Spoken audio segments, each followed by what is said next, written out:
What's going on, guys? It's Adam P and welcome back to more Newcastle United news. This, by the way, is going straight off because, believe it or not, of course, this is the official Great North Run medal that everyone received yesterday. That is supposed to be the Google Map overhead shot of the run itself, but that is Sunderland. That is Sunderland, and just over here is the Stadium of Light. Someone has tricked the entire organisation into printing 60,000, to be fair, nice medals of the Great North Run, when the actual medal does not even feature the Great North Run. It's Sunderland. How the hell is that on the medal? And fair enough to whoever done that, by the way. I can appreciate and respect the trodden someone has went through to actually get that in 60,000 medals that everyone's got yesterday. But I'm in a bad mood because I've just received a medal that's got Sunderland on it. So I'm not in the best of start going into this video. But all joking aside, of course, make sure to go back and check that video out yesterday. I haven't done so already. It is the Newcastle United edition of the Great North Run, of course, with Jacob Murphy and Nick Pope involved. Look at the state of Jacob Murphy's hand, by the way. You can just see after high-fiving 60,000 people, it's done some damage on him. And I'm quite scared to see Nick Pope's hand, actually, because he's supposed to be our goalkeeper, so I'm hoping his hand's doing all right. But yeah, fair play to them yesterday and fair play to everyone who was involved. Just before we get into Newcastle United news, of course, if you're new around here, make sure to get down there, hit that subscribe button. We are now looking ahead to the Wolves match on Saturday. Of course, after that, we are taking on Barcelona in the Champions League. So make sure you are subscribed so you don't miss out on your UEFA Champions League content. Starting the video off, we're going to talk through Nick Woltemade first. Of course, played his second game for Germany yesterday. I didn't get a chance to watch the game, admittedly, because I was fast asleep after the Great North Run, but got assist in the first half, and judging by the fan reception coming out from the game, it sounded like he didn't have the best of games, even with the assist in there. And you know what? I think if you're going to be critical towards a young lad that's just came to Newcastle United, he hasn't had a chance to even be on Tyneside yet. He's came in, done his medical, and then went out on international duty. So we've got to give this guy a chance. I've seen people be, I would argue, overly critical towards him over the past couple of games.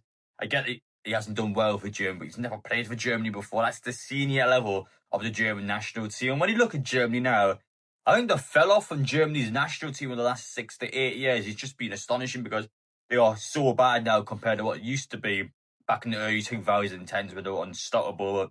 I've got nothing critical towards the player. He'll come back, he'll be strong for Newcastle. Give the lad a chance. He hasn't even kicked the ball for Newcastle United yet. But I wanted to direct the attention towards Woltemade because Bayern Munich's current honorary president has actually stated that Woltemade is not worth the 90 million euro fee. That only happened because of the money flowing in from Saudi Arabia. I mean, let's start off. Of course, Bayern Munich had the chance to sign him earlier in the transfer window, unable to do so in terms of finances, so they decided to back off. And this is the same team that's put, you're talking £15 million down just to loan Nicholas Jackson. Now, not even to sign the guy, just to loan Nicholas Jackson. That's the team that's put £15 million down. And how is he whinging about money? Bayern Munich makes more money than Newcastle United. It does not matter if we have PIF owners. We can only spend what the club earns. Bayern Munich earns more money than Newcastle United does. And he's whinging that Newcastle United signed the player they wanted. Are you having a laugh? Bayern Munich straight up earns more money than Newcastle United. And he goes into more detail saying, we're very satisfied at FC Bayern. We are the real winners of the summer transfer window. We have a strong team and didn't need to strengthen it much. Of course, we would have liked to have Florian Wirtz, but we would never have bought him for 150 million euros. I mean, he doesn't even complain at Liverpool, by the way. He targets Newcastle, not Liverpool. We offered 55 million euros for Nick Woltemade, but Stuttgart wanted 75 million euros. In the end, he went to Nottingham for 90 million euros. I mean, it wasn't even Nottingham, it was Newcastle. You can't even get our bloody team right. He actually says Nottingham. He thinks he went to Nottingham Forest. No, he's at Newcastle. He doesn't even get the team correct.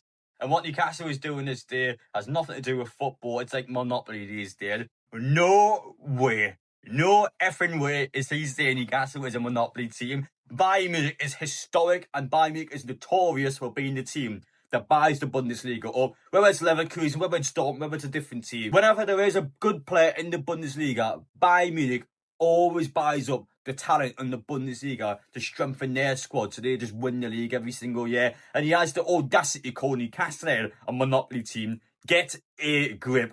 Bayern has spent serious money throughout history. Bayern Munich has always been a team that has bought the Bundesliga up. They've always been a team that has distributed Bundesliga players onto themselves so they can just win the league every single year. And he's calling Newcastle a monopoly team because we spent more money than they would for Stuttgart's price of Nick Woltemade. I just cannot believe the Bayern Munich actual honorary president. I mean, this isn't a fan. This is the actual honorary president came out and just said that all this rubbish about Newcastle. Get a grip. He called us Nottingham Forest for one. We're not even Nottingham Forest, we're Newcastle for one. And then he goes into it saying that the PAF is the reason Newcastle is signing these players. No way. We can only spend what we earn. Have you not heard of FFP? Have you not heard of PSR? We're clearly being restricted from being able to be that monopoly team he classes as. But Newcastle, we've sought a record-breaking transfer for £130 million. That money, of course, Newcastle already saved up money from player sales regardless. We had money to spend, and for you to come out and to call Newcastle out for being this monopoly team when you are literal Bayern Munich is crazy.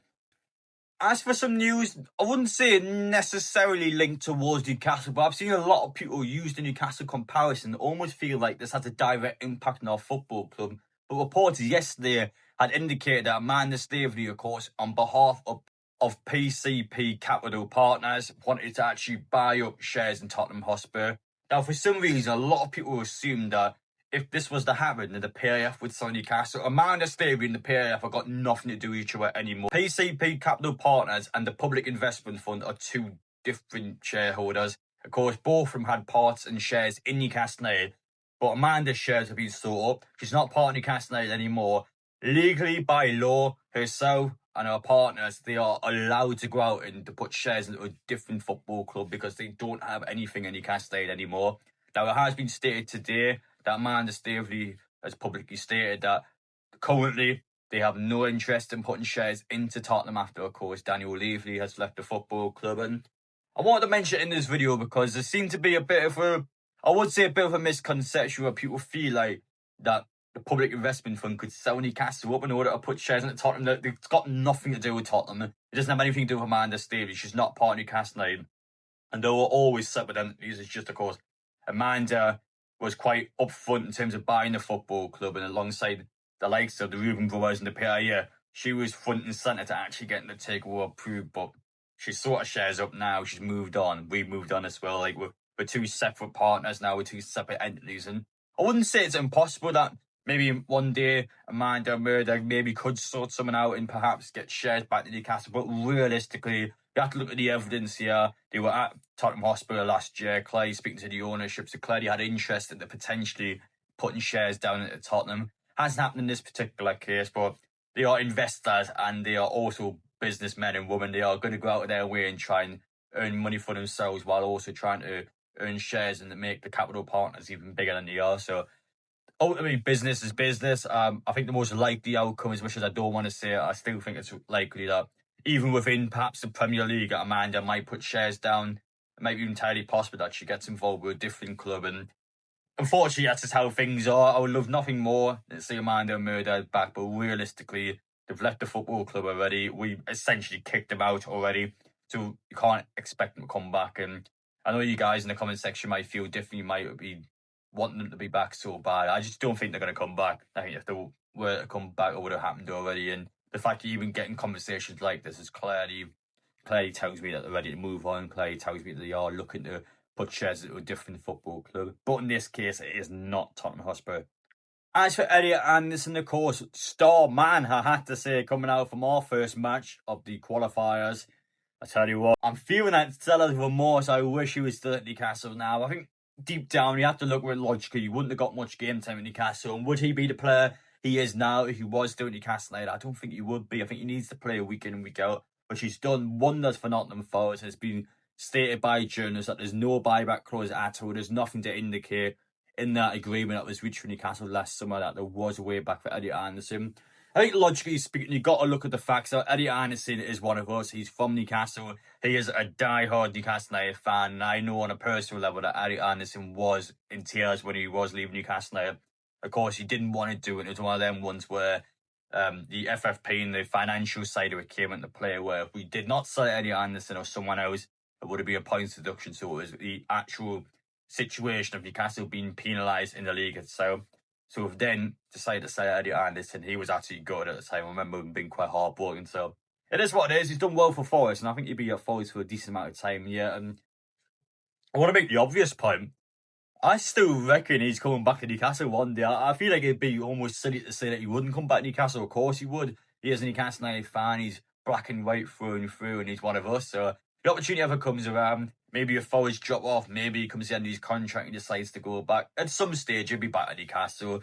It's like letting someone go out, enjoy themselves, letting someone find themselves, and then they come back into the fold, come back into the family, as Newcastle United has described the situation over the last couple of weeks. And yeah, all credit to him. He's been phenomenal. He'll continue to do well. But I'm also confident enough to say one day I reckon he will be back in black and white. Don't know when that day will be, but one day he'll be back. But in terms of news today, that's about it in terms of the Newcastle United news itself. Now, there has been other news regarding the likes of the PT rulings and stuff like the FFP and PSR behind the scenes shenanigans, which I probably will be addressed in my next video. It depends on what comes out tomorrow. But in terms of news for now, I just want to get through mainly the Bayern Munich stuff about Nick Woltemade, because it's quite a weird attack towards the player, because that's a Bayern player he wanted. I think in Nick's point of view, he would have felt quite flattered to be offered a move to Bayern Munich. So the fact that we kind of like almost bit back at him like it's because he moved to Newcastle, it's just like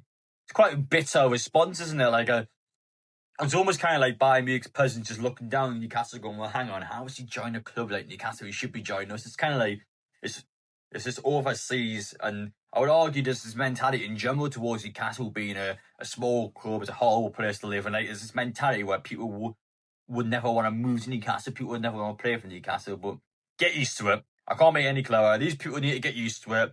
To see that kind of bitterness from an actual president of a football club, that's not me and you having an opinion on a different football club. That is actually an honorary president of Bayern Munich who is properly digging into Newcastle like that. Not on at all. It's not acceptable.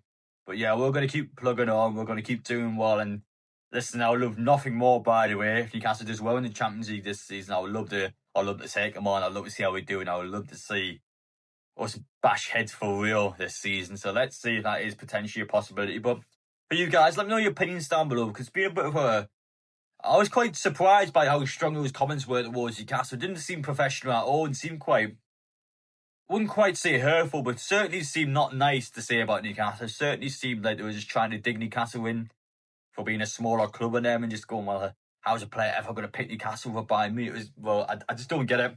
Don't get it at all. Of course, a monopoly club's crazy. The call all these things are crazy. But bear in mind, you talk about Bayern Munich transfer targets. Liverpool put £120 million down and worked. So, yeah, that's already crazy money. Never mind our money that was spent. So, yeah, that's about it, really. But I'm going to wrap things up now, guys. Take care. Let me know your opinions down below, and we will see you all in the next one.